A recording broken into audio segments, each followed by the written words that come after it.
Hello everyone, welcome back to my channel.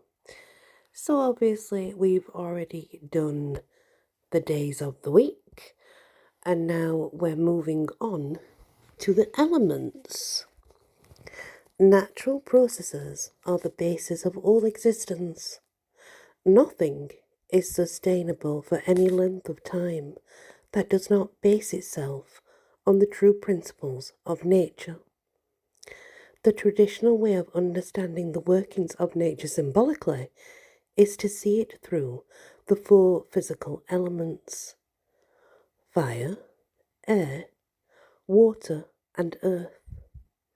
In northern regions, a fifth physical element, ice, is recognized. In addition to the four or five physical elements, another subtle element, that of spirit, is recognized.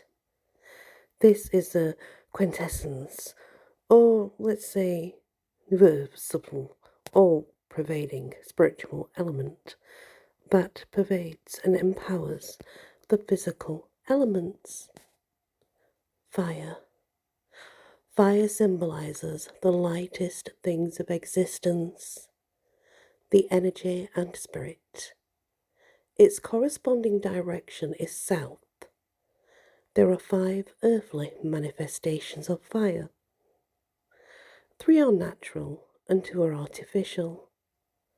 The primal fire of the earth energies from volcanoes. Fires are sometimes kindled by lightning, which is a heavenly manifestation of fire. Sometimes the internal heat of things makes them burst into flames through spontaneous combustion. There are the 3 natural forms of fire. The other 2 forms of fire are produced by humans. They are struck fire, where a spark is made by striking a flint and steel or pyrite, and obviously fire through friction. Friction of smashing the stones together, obviously. In more modern magical usage, struck fire is produced by lighters, but still, that comes from matches or even a lighter itself. But in ancient times, fire was venerated as a goddess. In many holy places, there were sacred fires that were tended by priestesses and were never allowed to go out. They symbolized the eternal principle of fire in the universe. Air. Air is the element whose magical direction is the east. Scientifically, it is composed of around 1/5 oxygen and 4/5 nitrogen, with some other inert gases and human-made pollutants. When we breathe, we take in oxygen, which most creatures on Earth need to exist. The air is literally our life's breath, and because of this, it is very important magically. The nature of breath, regarding the humans and sort of the power, then we'll get into later.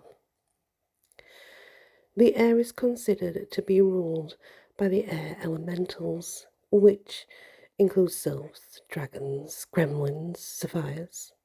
Most importantly, the winds are personified, bearing names that characterize their qualities.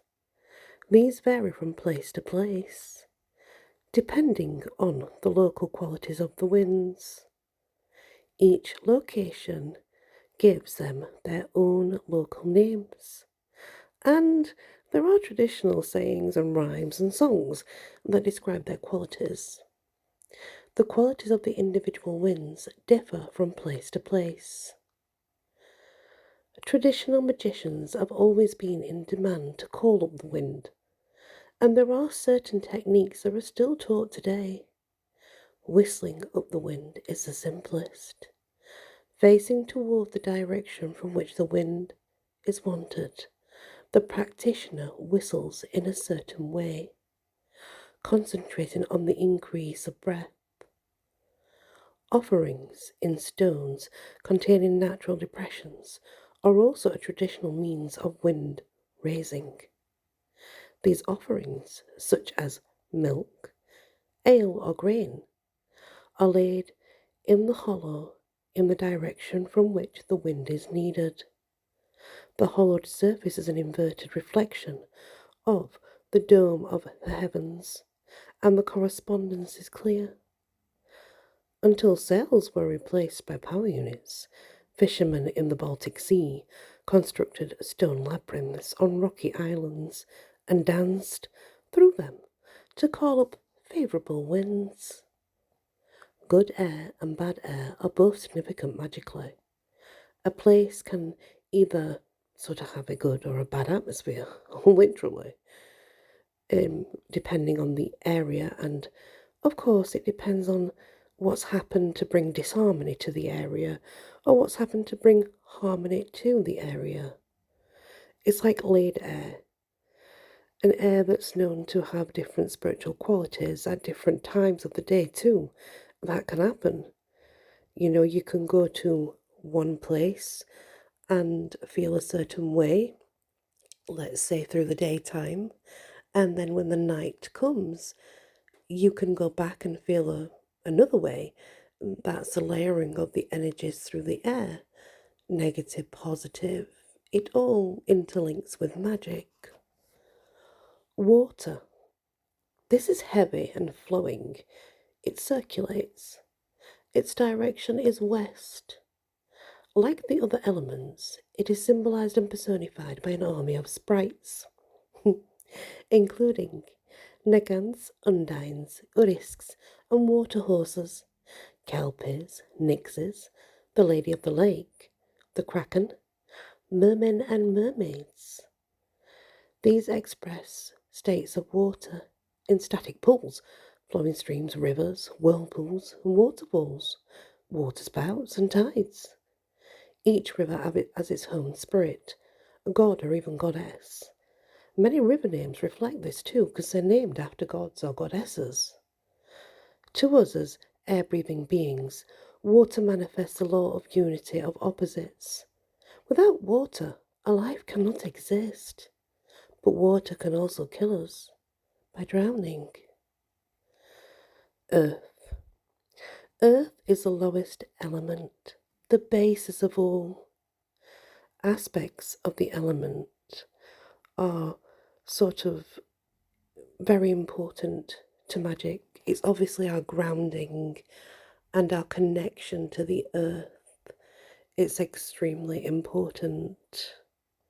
Now, when we're looking at other areas, some do add ice in too, and we'll get more into earth later, because what we're doing here with like elemental magic and natural magic, we're going to bring a lot of earth with us. So that's only why I gave you a brief sort of undertone of the earth, because later on we'll definitely get more into it. But anyway, in different places they do have ice. They do count it as an element. Not me personally, but northern they do. And it's Central and Northern Europe. And it's not ever present, not like the others. The other four elements obviously exist all the time. But it exists permanently in the polar regions and on high mountains. It's a seasonal element in many places. The solid static form of water, ice, symbolizes massive and unavoidable processes. Its elemental spirits are the ice giants, vast, slow, and obviously very powerful, like glaciers and icebergs. Ice ranges from the delicate, flowery six-fold patterns of the snowflakes to the continent wide ice cap of the Antarctic and the icy planetary surfaces of the moons of Jupiter and Saturn. The final element, of course, is different from all the others in that it is not material. It is the quintesssences. This is obviously our spirit, the subtle spiritual empowerment of the physical elements. As such, it's described as a universal cosmic breath, without which there would be no physical existence. It appears as a kind of primal energy, connecting and relating to everything that exists. This primal energy exists everywhere, and that includes within us. Human awareness and consciousness are empowering and empowered by this element in particular. It can be directed by humans. We can desire it and have the willpower, any part of the body, for it to be projected outside into an area. Magic is a harmonious control and management of this particular power. In itself, this element has a neutral character. It can pick up surrounding influences. It can be a medium for them. It is patterned and coloured by the psychic atmosphere of places and people and can be affected by human activities. That's the most important thing regarding spirit. Though natural magic and earth magic is definitely 100% all about being connected to the earth and obviously working with nature for the natural magic around us, all the elements are important, and spirit is the quintessential energy that we need in order to feel things in our area. It's the feeling that you get if you walk somewhere and it gives you that overwhelming feeling of happiness and just being like in bliss. That's where it comes from. Or if you walk into an area and maybe you feel like something happened in that area, again, it's from the spirit and the air. And the air and the spirit are very similar. But also, you can use this power to, it's called intention. You can put your intention and purpose, onto something to create a magical reaction in the universe, sort of bend it to your will. And again, this is with using this spirit power because it's the center of all things. Thank you so much for listening to this part of Elemental and Natural Magic. Please, if you can, hit the like button. It does really help. I'd love you to share if possible, and also maybe leave a comment. That's also great too. It's completely free and it just really helps the channel. And if you're not subscribed, then do consider doing so, as that also really helps. Thank you so much. Many blessings.